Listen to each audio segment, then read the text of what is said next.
Courtney Holder. I wanted to put together a short video if you're looking at starting oil painting. If you're a beginner, if you've never touched the paint, maybe you've never painted before, maybe you want to go start exploring this medium, but you don't know what to buy. So this is a video for you, and this is a video of a lot of budget-friendly options. If you're just wanting to dive right in and get started and you don't know what to look for. So basic list of what you would need to paint. You would need brushes. There's different kinds in oil painting. There's the bristle brushes, which are a little bit more stiff. And then there's synthetic brushes that are a lot softer. So I do portrait work, and what I would recommend doing is getting yourself maybe a big brush for painting backgrounds and things like that. This specifically is an 8. And to give you an idea of size, this is a 2. So 8 and 2. So I would get maybe a couple bristle brushes ones, the thicker ones, because they can really scoop up the paint really well. And get a couple of the bristle brushes. There's different shapes. There's the ones that are kind of rounded. Let's see about flat. There's the ones that are flat, you can see. So you're going to be looking at the tip of the brush for the shape of it. So I would get maybe an 8, maybe a 6. This is a 6. You can see the size difference in bristle brushes. And then if you're just starting out, I would go ahead and just get a packet of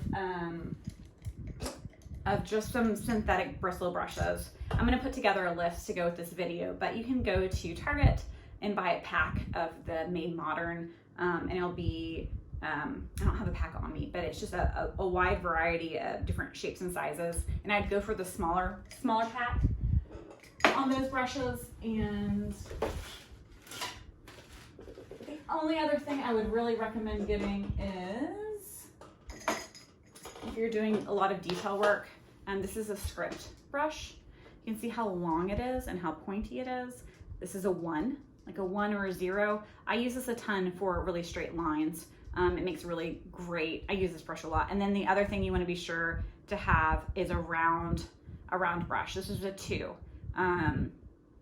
Again, just grab a pack and you're going to figure out the kinds of different brushes that you like, because lots of people have opinions about what kind of brush is their favorite, and part of you figuring out what brushes are going to work for you is you getting a pack of assorted ones. And I would go for grab a bag of the synthetic kind of thin ones that have an assortment of different sizes, and play with them and figure out what you do, because when you buy brushes one-on-one, like what I do is I'll find a brush I want, like this one. I love these.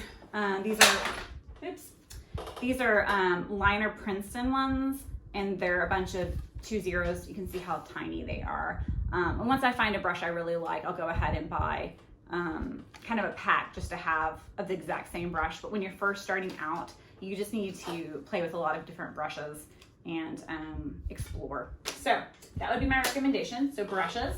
The other thing you're going to need is a container to keep your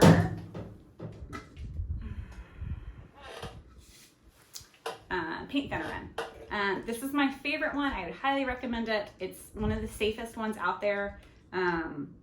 When you're dealing with oil paint, you've got to have solvent. This is Gamblin Gamsol, and then you're going to want a sealed container to keep it in. So I use this for my everyday use, but you really don't need a fancy brush container like this. You can just use a jelly jar, as long as it's sealed. That's the point of it. And you can tell right now there's kind of like sludge in there. So what happens with solvent is when you pour it in there, all the yuck goes to the bottom. So if I was to fill this up, this would actually all be clear, and then the bottom would be kind of the dirty solvent. So I'll do another video talking a little bit more about safety things in solvent, but you will want like a sealed jar to keep it in. The other thing you'll want to get is paint. There's an assortment of different prices and different grades and different ingredients and all the different paints. I'm gonna have another video specifically about the colors that I use, but I just wanted to talk about different kinds of oil paint and brands mainly. Some good brands out there are gonna be Gamblin. I love Gamblin. There's another Gamblin. You can read the name better on this one. Gamblin.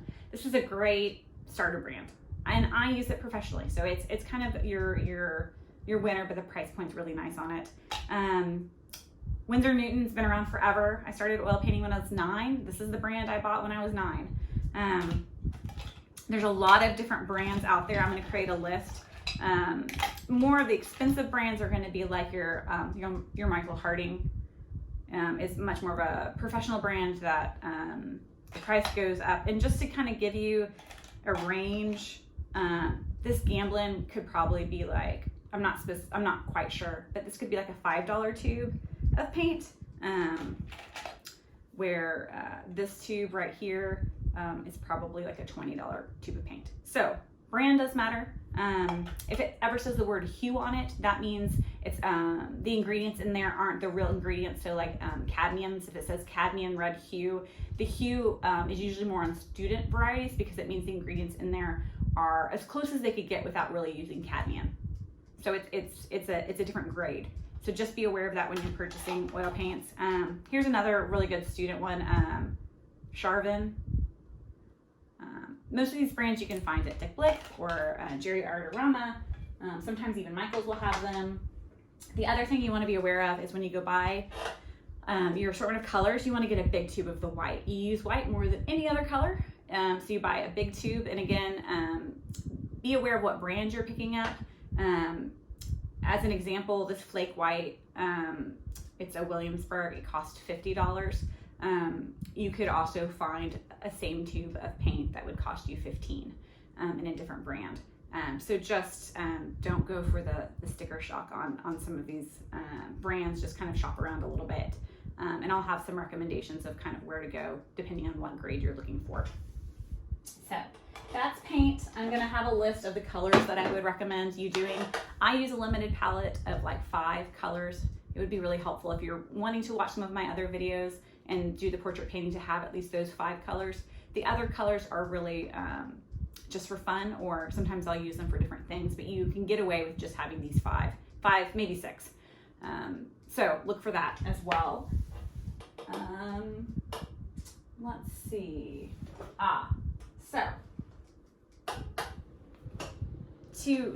there's lots of, with oils, it has oil in it, and sometimes you'll want a medium, and I can explain more about what a medium is, but there's lots of different kinds.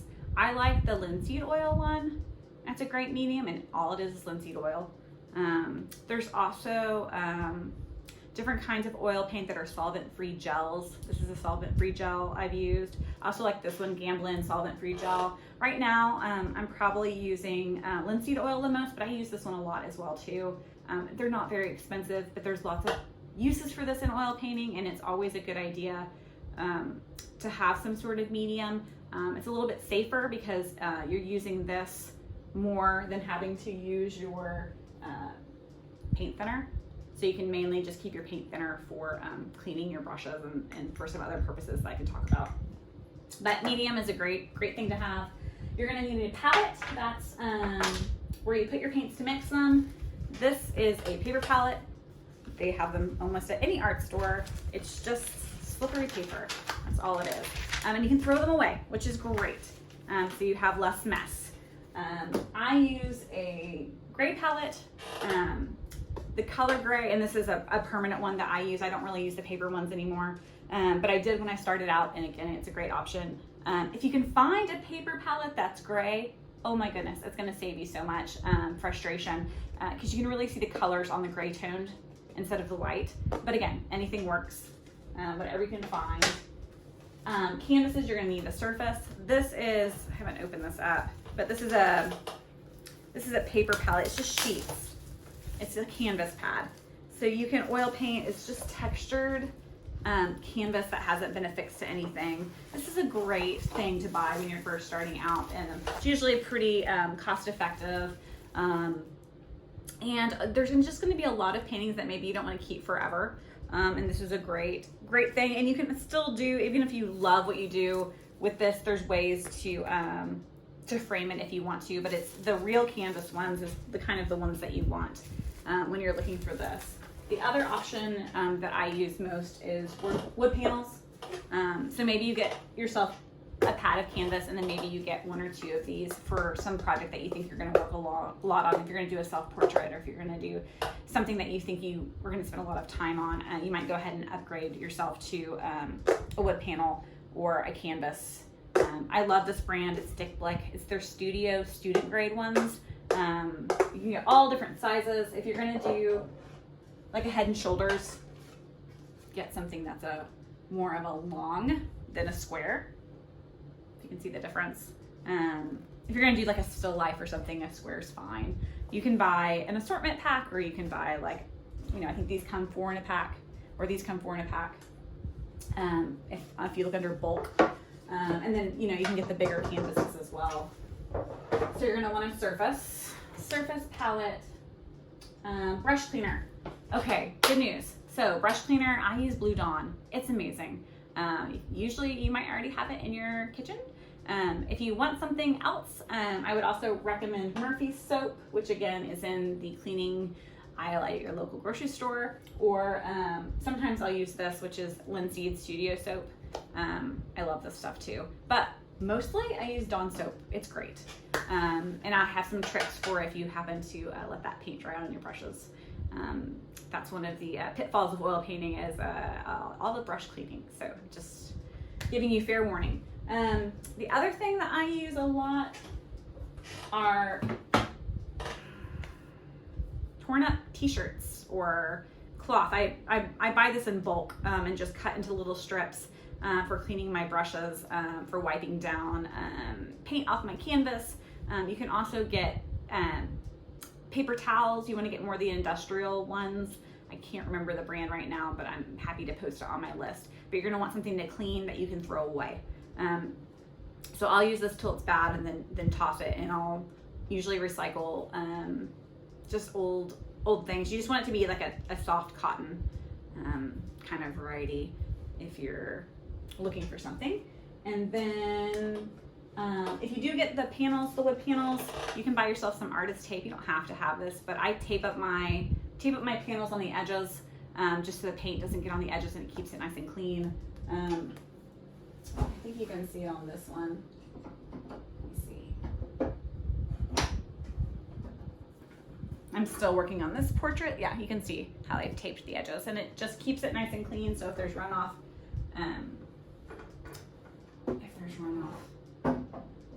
doesn't get everywhere.